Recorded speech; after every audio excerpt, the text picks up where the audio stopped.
Hoje é dia 23, sexta-feira, e esse é o nosso primeiro editorial do dia, então bora tomar um café da manhã juntos. Se bem que é sexta-feira, dia 23, mas pra mim, desde que entrou o governo do PT, toda sexta-feira é sexta-feira 13. Mas sem maiores delongas. Atentado à bomba dentro de um dos ministérios em Brasília. Pois é, a polícia antibomba, o esquadrão antibomba teve que ser acionado depois que um homem fez ameaças de explodir uma bomba de frente aos ministérios em Brasília. E aí, muita gente já começou a levantar conotações políticas desse caso, o que poderia estar acontecendo, e a gente vai bater um papo com vocês sobre isso aqui. Outro ponto também que a gente não pode deixar de comentar com vocês, né, é a ofensiva que o PL, o partido do Bolsonaro, está fazendo contra o governo Lula. Eles viram que é hora de mudar o discurso. Em vez de ter aquele discurso conservador das pautas de costumes, eles entenderam, de uma vez por todas, onde é que eles vão chegar na jugular do governo Lula para conseguir crescer, né, para conseguir uma força aí contra o governo Lula para 2026. Outra pauta que a gente vai falar, e não tem como fugir, né, é um pedido de prisão que foi expedido. E adivinha quem é o alvo? Eu já tinha cantado a pedra para vocês.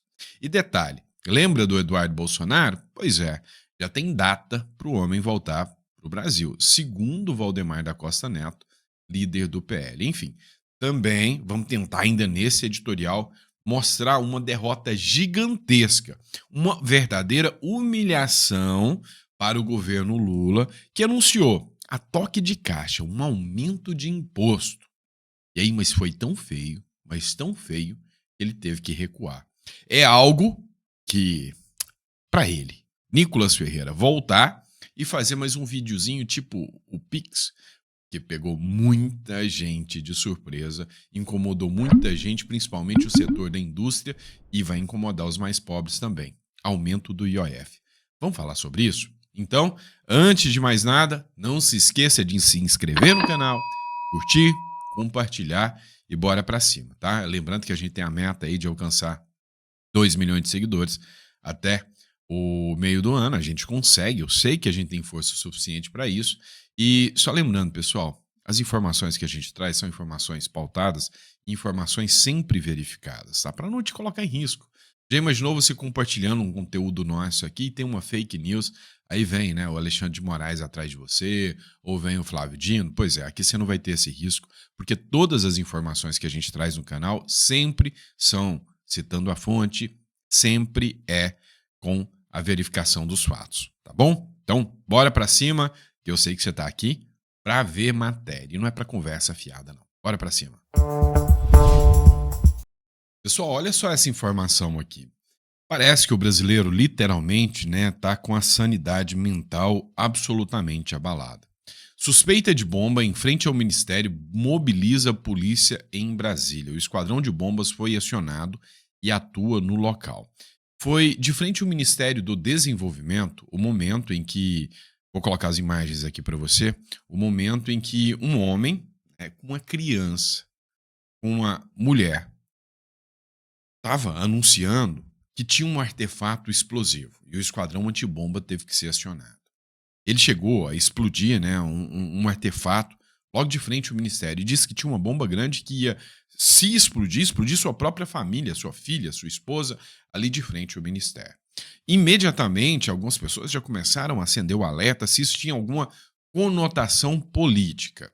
A verdade é que, depois de muita informação, a CNN informou numa matéria que esse homem tinha cobranças sobre o ministério, ou seja, pautas sobre o ministério, sobre reclamações sobre ter perdido benefícios, e já tinha feito várias reclamações ao ministério e nunca foi atendido. Toda vez que ele chegava lá, ele era humilhado, segundo informações. Então, você vê que não tem cara de você está vendo a imagem dele, não tem cara de qualquer pessoa vinculada a terror ou alguma coisa nesse sentido, né? Parece um cidadão que literalmente, né, tá fora de si, né? Não se pôde informar se ele tem algum desvio psicológico, se tem algum distúrbio psicológico. O fato é que essa informação que chegou até a gente via Jornal Metrópolis é de que, né, ele fez essas ameaças aí em relação ao Ministério por não ter sido atendido, né? Lógico que, de imediato, a hora que saiu as publicações, todo mundo pensou ser algo de conotação política, né? Já queriam vincular algum aspecto político, mas não tem nada a ver com isso, né? É um homem que, sabe, tá... Literalmente, você vê o transtorno, né? Por tudo que está acontecendo e, assim... Espero que consiga solucionar o seu problema, espero que, sabe, possa ter tranquilidade e que não coloque a família em risco da forma que foi. Ele foi preso, foi conduzido pela polícia e pelo esquadrão de bombas, tá bom? Vamos lá, pessoal. O PL do Bolsonaro entendeu que tem que mudar a estratégia, né? Você lembra de uma musiquinha que está circulando na internet? O café tá caro, então volta Bolsonaro. Pois é, se tem uma coisa que a direita sabe fazer muito melhor do que a esquerda, é montar musiquinha para viralizar. E aí, o PL do Valdemar da Costa Neto e os demais deputados, como por exemplo o Nicolas Ferreira, entenderam a regra do jogo. Não. Chega de falar de que o PT defende a retirada de bebê no ventre, chega de falar que eles passam a mão na cabeça de bandido. Não chega. Pauta de costume, não. Vamos falar onde mais dói, no bolso do trabalhador que eles prometem defender. E aí, olha só, o Valdemar da Costa Neto, através do PL, fez um videozinho. O PL, matéria do Pleno News, sempre citando a fonte para vocês, o PL lança propaganda contra o governo Lula. A picanha virou ovo. E aí, a nova estratégia agora é: vamos mostrar que o governo do PT está destruindo a economia. Na sua opinião, você acha que é melhor mostrar as pautas de costume? Olha, vai tirar bebê do ventre. Olha, tá lá defendendo a Cracolândia. Ou você acha que pega mais você chegar na pessoa mais pobre e falar: ó, você viu o roubo dos aposentados? Você viu o preço do café? Você viu o preço da picanha? Qual dos dois você acha que tem mais impacto no eleitor do PT? Acompanha comigo o vídeo promocional do Valdemar da Costa Neto.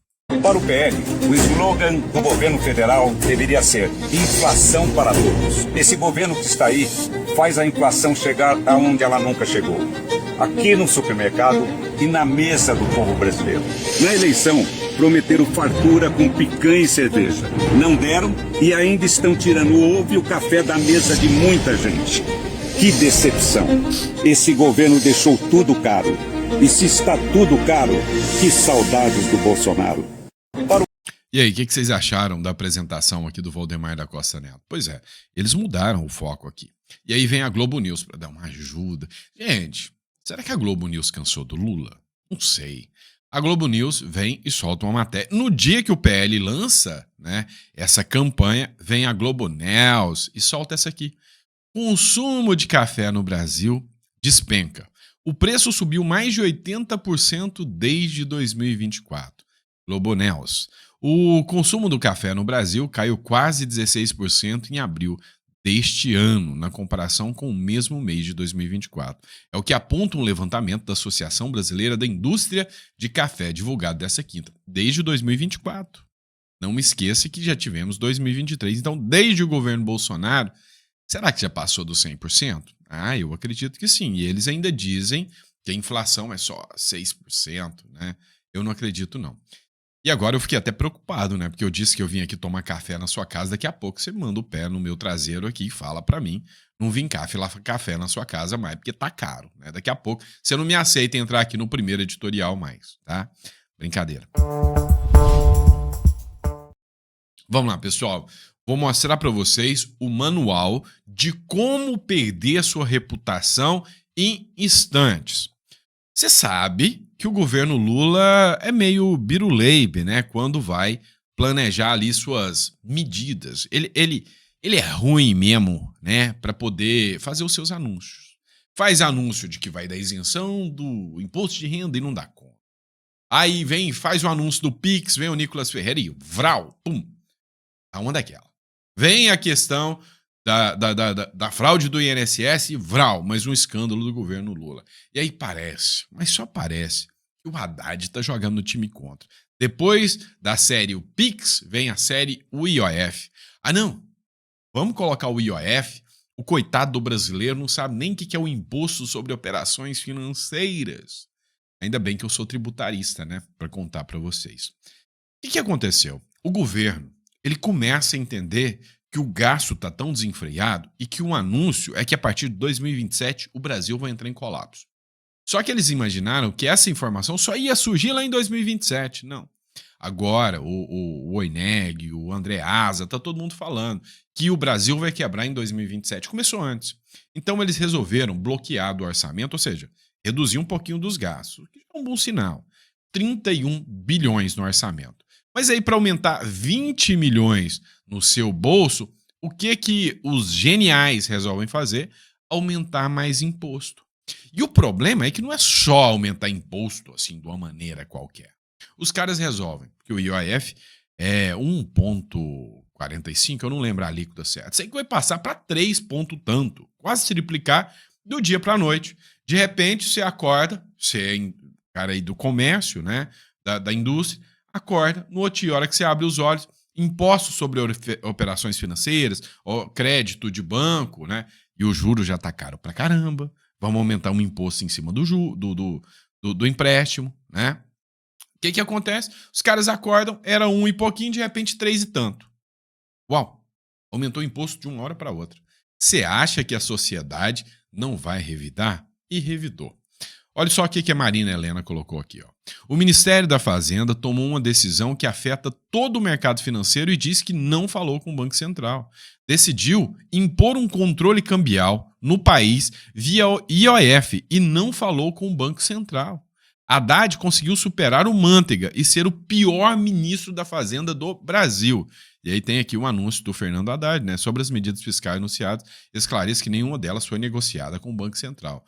Ou seja, o cara nem teve a pachorra de chamar a galera do Banco Central, que é o Galípolo, e falar, vamos conversar. Agora, daqui a pouco, eles vão falar que o Galípolo é um fascista indicado pelo Bolsonaro, igual fazia com o Campos Neto, né? Cara, nem conversou com o cara. Nem conversou com o presidente do Banco Central, que eles mesmos colocaram. E aí vem a Folha de São Paulo e fala, pegou mal, deu ruim.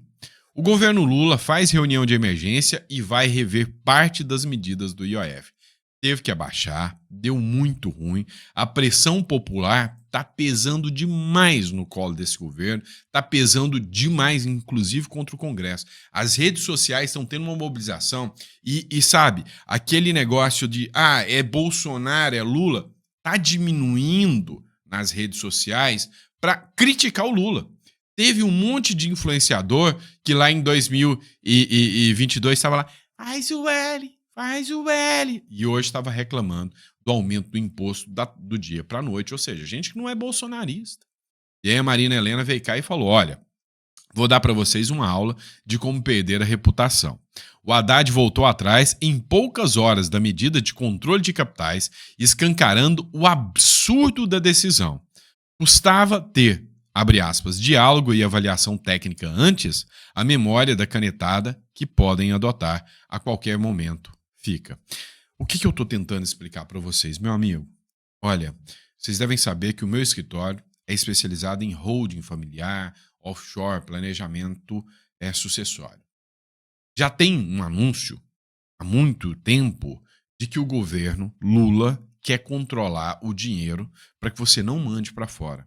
Imagine, se você quiser transformar o seu realzinho em dólar, de repente você tem que pagar uma taxa de 3,50 para converter o seu real em dólar. Você vai mandar 100 mil reais, 3.500 só de imposto. Isso vai desincentivando.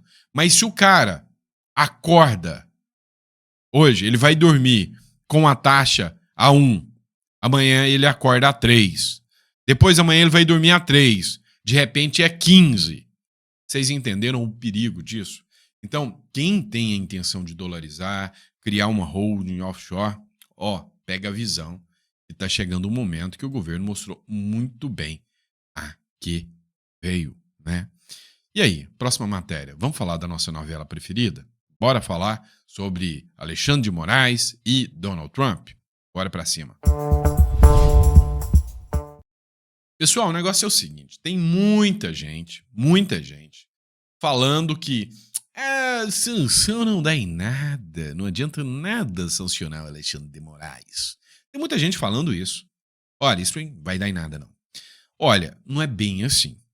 já começou a dar, inclusive, alguns efeitos. Olha, para pensar aqui no que o Von Serran escreveu aqui. Você sabe que está da seguinte forma. O Marco Rubio, que é o secretário direto do Donald Trump, falou sim, nós vamos aplicar a sanção ao Alexandre de Moraes. O Eduardo Bolsonaro falou, não, 1 ou 2 semanas no máximo essas sanções já estão chegando, certo? O STF trucou e falou, não, se vocês partirem para cima do meu amigo Alexandre de Moraes, nós vamos ser solidários a ele e vamos para cima de você. E falou pro Lula, Lula, ajuda nós.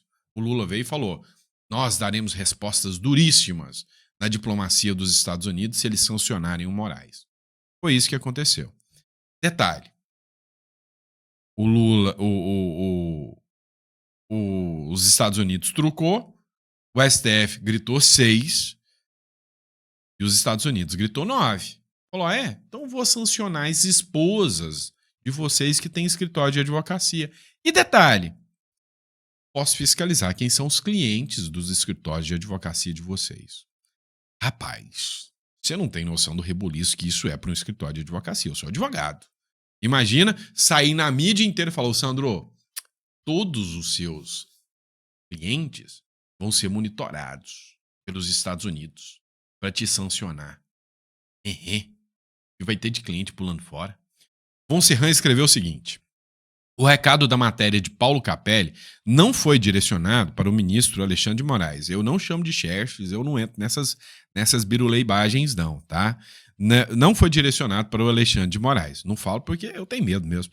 Quando se fala em escritório de advocacia ligado a parentes, se fala em algo que a mídia comum evita comentar. Né?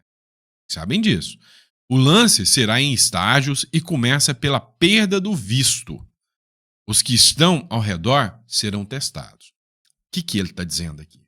Olha, eu vou colocar sanção no Alexandre de Moraes. E o meu recado para vocês foi, quem estiver do lado de Moraes, eu vou mirar as esposas de vocês nos escritórios de advocacias deles. Rapaz, lembrou até da oitiva do Mauro Cid, né? Pois é. Então falou, eu vou mirar as esposas. O lance será em estágios, né? Então todos vão ser testados. Ou seja, vai mandar para o Alexandre de Moraes e vai esperar quem está com o Alexandre de Moraes. Automaticamente vai causar um recuo daqueles que não são da ala mais ideológica do STF. Tá?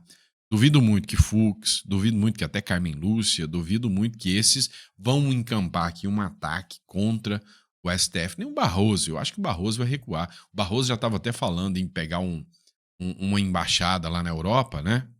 Nessa hora, gente com causa importante no clube, né, nos escritórios, já começa a ligar para outros advogados. Sutilmente, os aliados irão aos poucos abandonando o barco, mesmo dando declarações de apoio. Geralmente, quem cai atirando. O lance é que estão esperando justamente por isso. Tá, o que eles estão querendo? O que ele quis dizer aqui? O que eles estão querendo fazer? E é uma jogada articulada do Donald Trump. A ideia do Donald Trump é, eu vou mandar uma sinalização. Essa sinalização vai para a mídia, essa sinalização vai para o STF, essa sinalização vai para o Gonê, vai para todo mundo. Eu vou para cima. E quem quiser pagar para ver, se alia ao ministro Alexandre de Moraes. E aí, eu vou para cima de quem se aliar com ele também. Tanto é que o Paulo Gonê já foi amplamente criticado pelo STF porque a atuação dele no golpe do Bolsonaro não foi do jeito que eles queriam. Lembra disso? Eu coloquei a matéria para vocês da Folha de São Paulo. E aí a imprensa. Vocês viram ontem o Guga Chakra recuando e falando, não, ele que mora nos Estados Unidos, tá? O Guga Chakra. Falou, não, o que é isso? O Donald Trump tá certo, o Alexandre de Moraes tá tirando rede social do Constantino, meu amiguinho, do Lacombe, não, isso não tá certo, tem que sancionar mesmo, o Donald Trump tá certo. Cara, o Guga Chakra, o cara sempre foi crítico, né? E sempre foi um cara de esquerda. Agora vem, pasmem, o filho da Miriam Leitão. Por quê? A punição de Alexandre de Moraes nos Estados Unidos é uma questão de tempo. Opa, agora a mídia já começa a mudar o discurso. Ninguém mais está defendendo o Alexandre de Moraes? Como assim? Mas não é só a direita norte-americana que vê exageros no trabalho de Moraes. O jornal The New York Times fez uma reportagem questionando, em alguns pontos, a atuação do ministro do STF. Abre aspas, o Supremo está salvando ou ameaçando a democracia? Fecha aspas. Rapaz, está impactando, sim, o discurso que a imprensa tem. Aí agora, nós vamos falar de outros sinais que estão sendo enviados também. Bora para cima. Pois é, eu avisei para vocês ontem do caso de um cubano que ergueu um cartaz escrito Liberdade para o Denis, né, que é um preso político lá em Cuba. E foi preso. E já tinha tempo para a progressão de regime, apresentou o pedido e a justiça recusou ou ignorou. A gente viu um caso bem semelhante aqui de um certo deputado, Daniel Silveira, lembra? Pois é. O ministro Alexandre de Moraes já aplicou a sanção a 3 juízes de Cuba e um procurador. Ou seja, para mim, meio que foi uma sinalização aí. Os Estados Unidos impedem a entrada de juízes cubanos e Eduardo Bolsonaro vê uma relação disso com o Brasil. Olha, a maioria da Câmara lá dos Estados Unidos já vem com a visão de que estão perdendo o Brasil. E aí, até democratas começam a levantar a bandeira de que a atuação do Supremo Tribunal Federal aqui está tolhindo a liberdade de expressão, não só dos brasileiros, mas dos americanos também. Lembra do embate que aconteceu entre Elon Musk e Alexandre de Moraes? Aquilo não desceu na garganta dos americanos ainda, e é por isso que eles vêm com sede ao pote. Ontem eu coloquei uma matéria da Eliane Cantanhede, onde a Eliane Cantanhede ela falava o seguinte, olha, não, é inegável que essa articulação é por culpa do Eduardo Bolsonaro, que está lá nos Estados Unidos atentando contra a democracia e está atentando contra um dos poderes aqui no Brasil. É culpa do Eduardo Bolsonaro. Então, o Eduardo Bolsonaro, que era tido como uma piada, que era tido como um azarão ali, mostrou que ele tem influência dentro do Congresso norte-americano, é respeitado pelo Congresso norte-americano e é respeitado pelo governo Donald Trump. Uma matéria da CNN ontem mesmo falou isso, falou, olha, todos duvidavam, tinha uma narrativa do PT que ele era um mentiroso, né? Falava que tinha isso ou aquilo de poder lá nos Estados Unidos, mas era um banana lá, ninguém dava nem atenção para ele. Só que foi uma vitória para ele provar o contrário. E aí, né, a artilharia vem com tudo contra ele agora. Como? Do jeitinho que eu contei para vocês no próximo bloco. Vocês lembram que eu disse que não ia ficar assim? Depois que eles perceberam que era o Eduardo Bolsonaro que estava articulando, eles iam como um trator para cima do Eduardo Bolsonaro. Pois é, dito e feito. Lideranças do PT na Câmara pede a prisão preventiva do Eduardo Bolsonaro. Matéria em primeira mão do UOL Notícias. O anúncio do governo Trump de que os Estados Unidos avaliam impor sanções contra Alexandre de Moraes, depois do lobby de bolsonaristas, fez com que a liderança do PT na Câmara entrasse com um pedido de prisão preventiva de Eduardo Bolsonaro na Procuradoria-Geral da República. Filho do ex-presidente Bolsonaro, o deputado licenciado tem feito reuniões com políticos de extrema-direita, tá? Tentando obter apoio à sua narrativa de que o ministro do STF tem violado direitos humanos e promovido uma ditadura no Brasil. Pois é, eu fico impressionado, né? Como eles têm, né, essa tara em dizer extrema-direita, mas aqui no Brasil não existe extrema-esquerda. É impressionante. E aí, o Felipe Barros, ele fez, né, uma publicação, isso aqui é do Felipe Barros, citando essa matéria, e aí ele escreveu o seguinte, ó, denunciar censura é crime. Ser terrorista comunista é virtude. Essa é a inversão moral do governo de Lula. E aí ele continuou escrevendo o seguinte. Lembrando que o Felipe Barros é o presidente da Comissão de Relações Exteriores, que estava junto com Bolsonaro, junto com os deputados que pediram essa sanção a Moraes. E o Felipe Barros, com toda certeza, teme que esse canhão que foi voltado para o Eduardo Bolsonaro possa virar para ele também. O que está acontecendo no Brasil é uma vergonha. Hoje tentam calar o Eduardo Bolsonaro com um pedido de prisão preventiva simplesmente por exercer seu direito de parlamentar e denunciar abusos contra a nossa liberdade. Isto não é justiça, é perseguição política, é censura, é autoritarismo escancarado.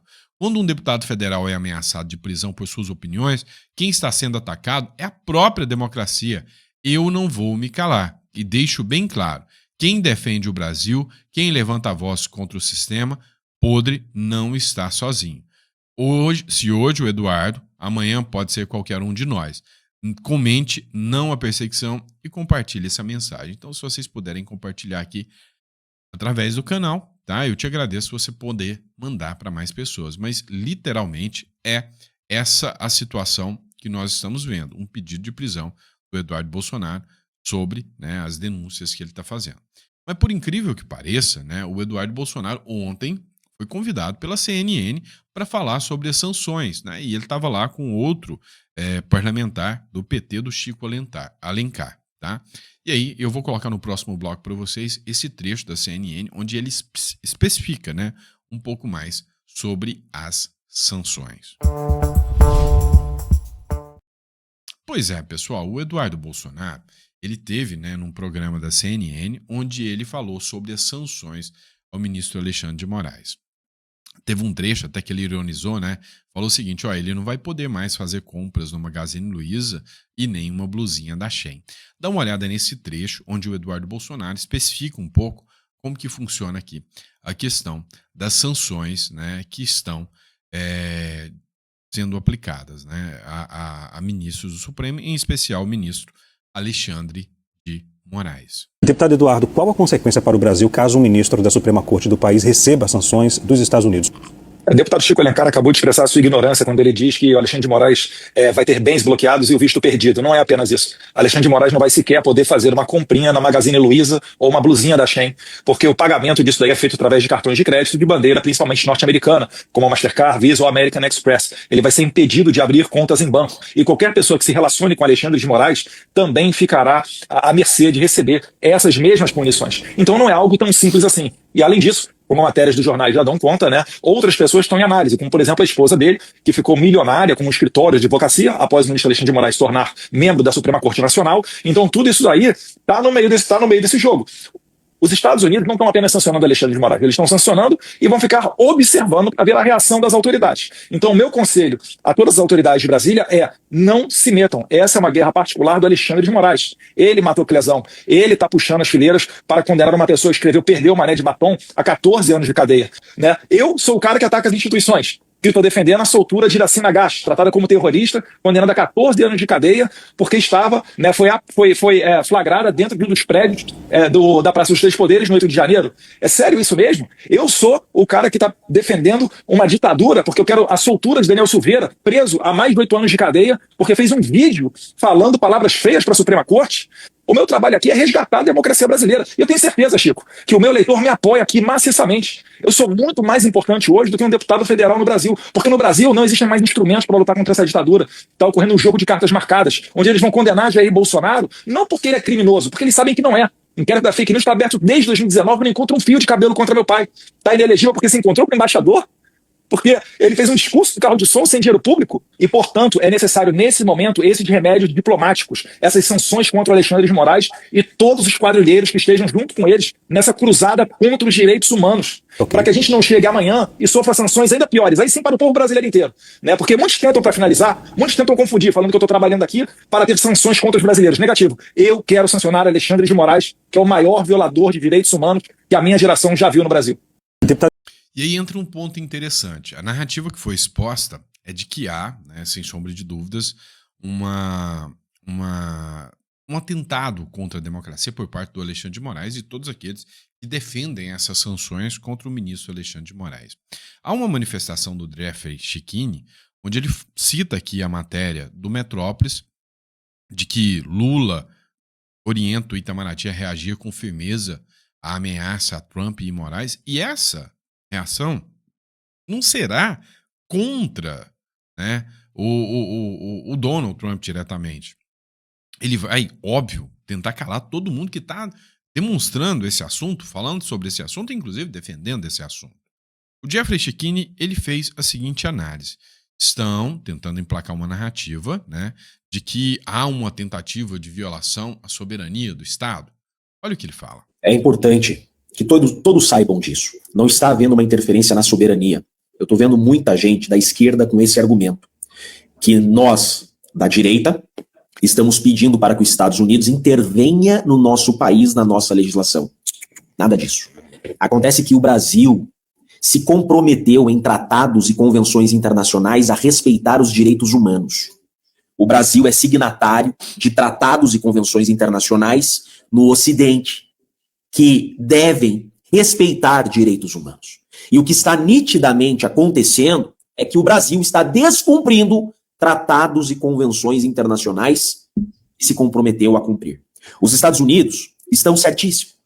O governo Trump está certíssimo em respeitar a soberania nacional brasileira, mas atacar o tirano. Veja, em momento algum, os Estados Unidos interveio na nossa soberania. Veja como os Estados Unidos é uma democracia sólida. Então esse argumento da esquerda cai por terra. Os Estados Unidos não está preocupado com a legislação brasileira. Os Estados Unidos está preocupado com as legislações internacionais que o Brasil se comprometeu a cumprir.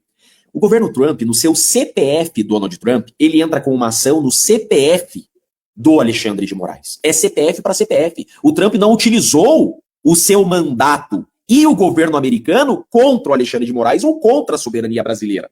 E quando o governo americano vai cancelar o visto do Alexandre de Moraes, e um passarinho me contou que o visto já foi, tá? Só não divulgaram ainda, mas já foi. Isso é uma sanção do governo americano no seu território. Isso é respeito à soberania daquele país. O visto é daquele país. Não pode o Brasil, por meio do Itamaraty, de qualquer forma, questionar o poder ou a soberania americana de decidir quem entra naquele território ou não, sendo uma autoridade ou não. O governo americano não quer aquela pessoa em seu território, porque é uma pessoa que viola suas leis nacionais e leis internacionais que os Estados Unidos se comprometeu a cumprir. Ponto final. Isso daqui não há violação à soberania brasileira. Os Estados Unidos não está ameaçando o Brasil com sanções. Então, pelo amor de Deus, não saiam em defesa de um CPF colocando a nossa nação em um risco diplomático internacional. Olha o risco dessa decisão do Itamaraty. Em momento algum, os Estados Unidos se coloca contra o Brasil, e o Brasil quer se colocar contra a maior nação e a maior economia do mundo, quer se unir ao Maduro, a Nicarágua, a Cuba. Isso é crime de responsabilidade, colocar o Brasil em uma situação de risco internacional. Mais um crime de responsabilidade desse inconsequente, desse Lula. Cadê o Senado Federal? Cadê o Senado Federal para instaurar um processo de impeachment contra o Lula por responsabilidade dessa fala? Risco iminente de colocar o Brasil em estado de guerra diplomática. Isso é crime de responsabilidade. Então, o argumento é esse, pessoal. O argumento é esse. Os Estados Unidos têm a soberania para decidir quem tem visto e quem não tem. É disso. Então, o que ele deixou claro aqui, explicando o seguinte: retirada do visto é uma decisão interna dos Estados Unidos que atinge o solo americano. Ponto.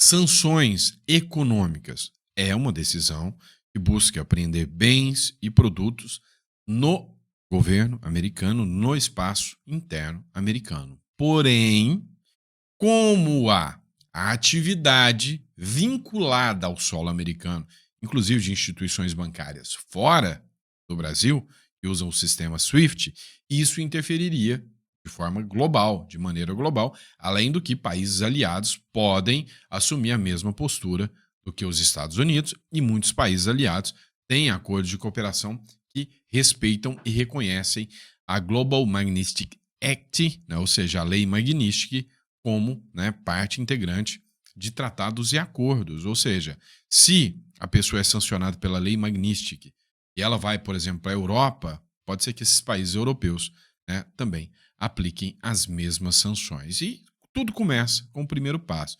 Estados Unidos reconhecendo dessa maneira, logo começa países europeus, logo Israel, e aí vai, né? Então não é uma situação muito favorável aos ministros da Suprema Corte, tá bom? Grande abraço, pessoal. Vejo vocês no próximo editorial. É um prazer sempre estar aqui com vocês.